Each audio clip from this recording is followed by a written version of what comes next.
एसिक medical college hospital Faridabad के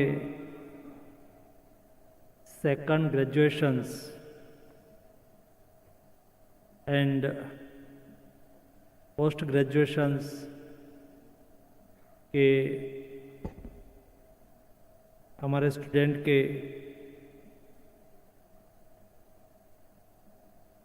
इस अवसर पर हमारे बीच में उपस्थित एएसआईसी के हमारे डायरेक्टर जनरल अशोक जी, जॉइंट सेक्रेटरी महेंद्र जी, दीपिका गोविल जी, अनिल पांडे जी, सभी आज जिसको ग्रेजुएट और पोस्ट ग्रेजुएट की पदवी प्राप्त हो रही है, ऐसे देश के भविष्य युवा साथी बंधु भाइयों एवं बहनों, आज शायद जिसको डिग्री प्राप्त हो रही है उसको लगता होगा कि हम ग्रेजुएट हो गए, हम पोस्ट ग्रेजुएट हो गए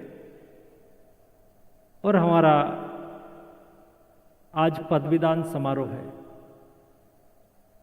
दोस्तों, मैं मानता हूं कि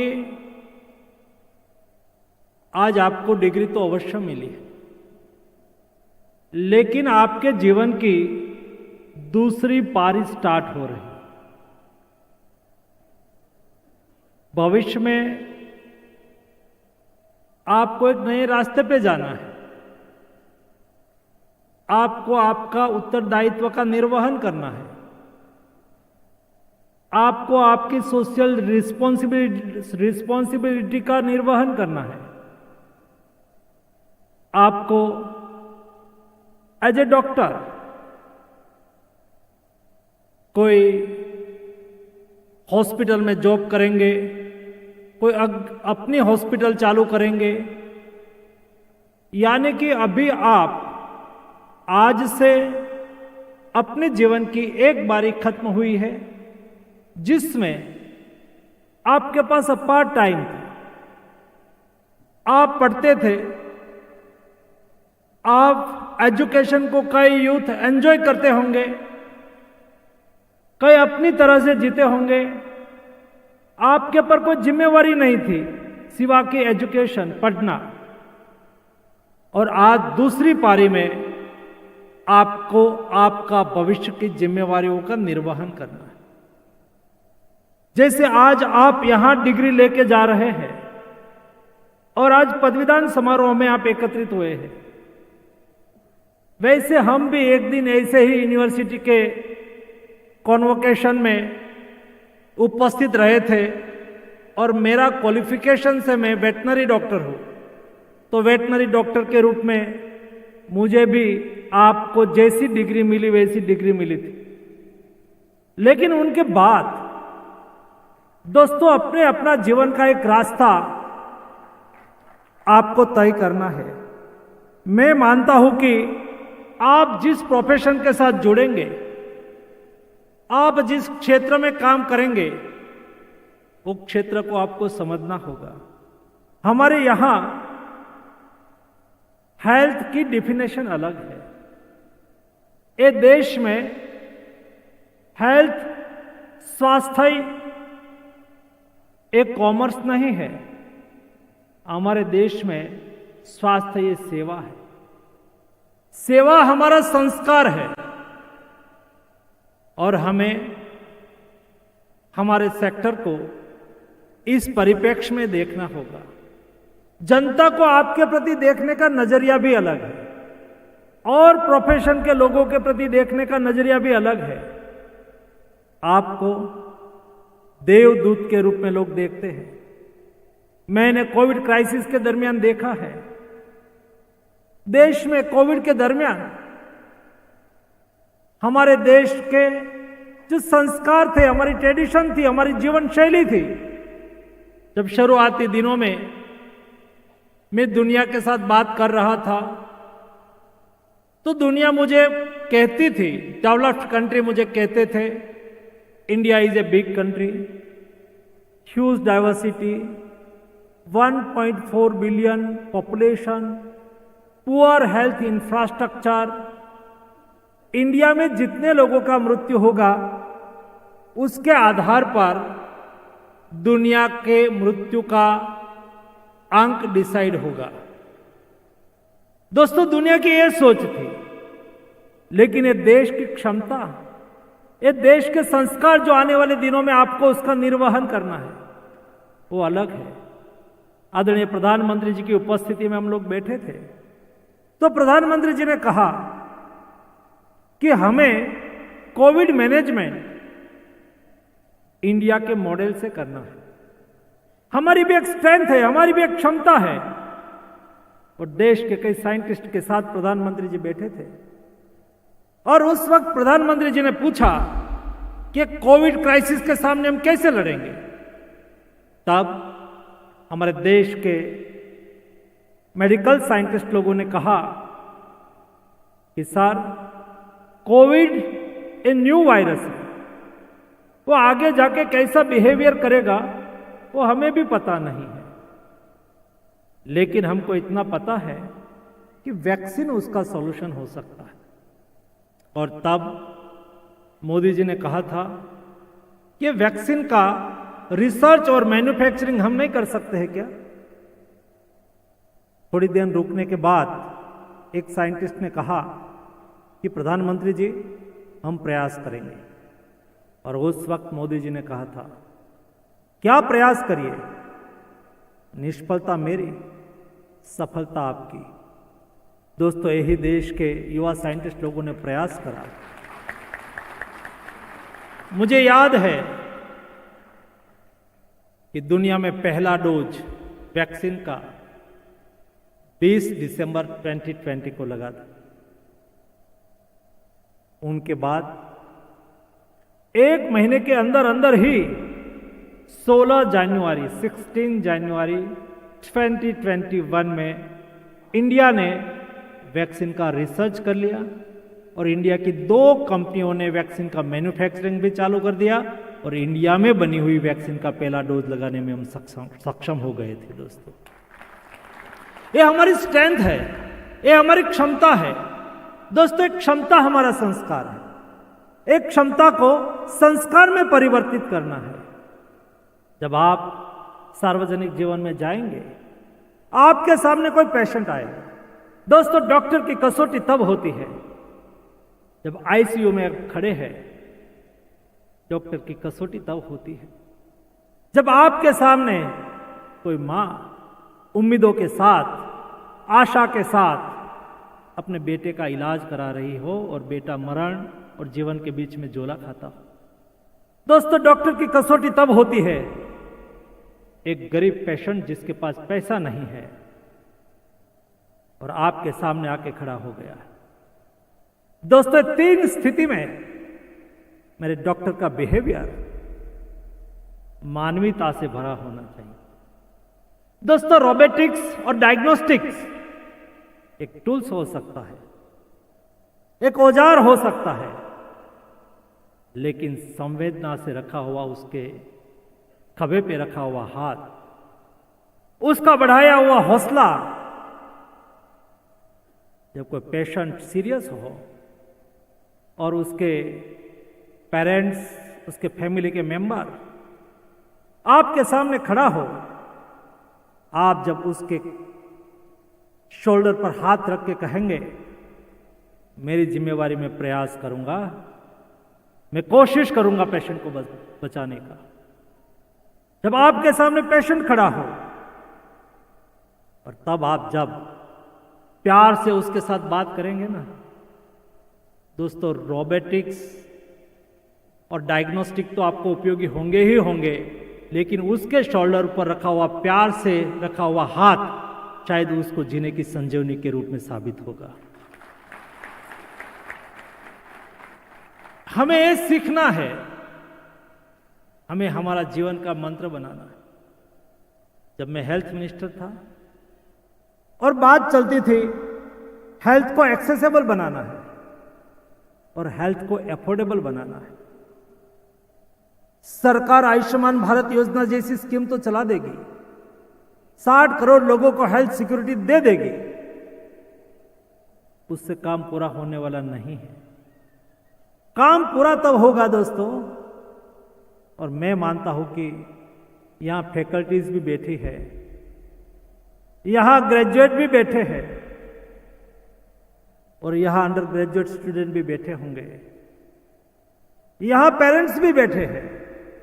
मैं कहना चाहता हूं दोस्तों, आप डॉक्टर बन के जा रहे हैं, एक अलग प्रोफेशन में जा रहे हैं।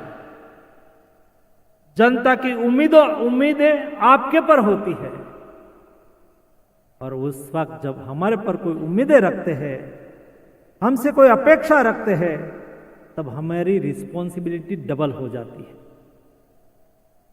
स्टूडेंट जब मेडिकल कॉलेज में आते हैं, 5 साल तक वो कॉलेज में रहते हैं, फैकल्टीज के लोग उसको पढ़ाते हैं, यहां उसकी शिक्षा होती है, उसकी दीक्षा होती है। जब आप यूनिवर्सिटी में पढ़ने वाले, कॉलेज में पढ़ने वाले हमारे स्टूडेंट को पढ़ाएंगे, केवल हम उसको ट्रीटमेंट सिखा दे, फार्मेकोलॉजी पढ़ा दे, एनाटॉमी पढ़ा दे, गायनेकोलॉजी पढ़ा दे, दोस्तों ये तो पढ़ाना ही पढ़ाना है। लेकिन एक एजुकेशन केवल परसेंटेज से पूरा नहीं होता है। परसेंटेज और पास होना और मेडल लेना, it's a one parameter of your life, of your education part. But education का 10 पैरामीटर होता है, जिसमें संस्कार का सिंचन हो, जिसमें देश के स्टूडेंट एक आदर्श नागरिक बने, जिसमें संवेदना का भाव प्रज्वलित हो, जिसमें फैमिलीज वैल्यूज हो। ऐसे हमारे स्टूडेंट बनाने के लिए जब स्टूडेंट आपके साथ है तब उसको पढ़ाया जाए। सेवाएं हमारा संस्कार है, ये बात उसको बार बार दोहराई जाए। आप ग्रेजुएट होके यहां से जाएंगे दोस्तों, आप सिटी में जॉब करने के लिए सोचेंगे, काम करने के लिए सोचेंगे, हॉस्पिटल बनाने के लिए सोचेंगे। दोस्तों ये देश 6.5 लाख गांव से बना हुआ है। मेरे देश के डॉक्टर के मन में जज्बा होना चाहिए कि देश के प्रति मेरा भी कर्तव्य है, मेरी भी ड्यूटी है। मैं दूर सुदूर गांव में जाके सरकारी डॉक्टर के रूप में 2 साल काम करूंगा, 3 साल काम करूंगा। दोस्तों पैसे से सब कुछ नहीं होता है, पेशेंस से बहुत कुछ होता है। ये देश मेरा है, मुझे देश की सरकार ने एक डॉक्टर बनाने के लिए दोस्तों बहुत खर्च लगता है।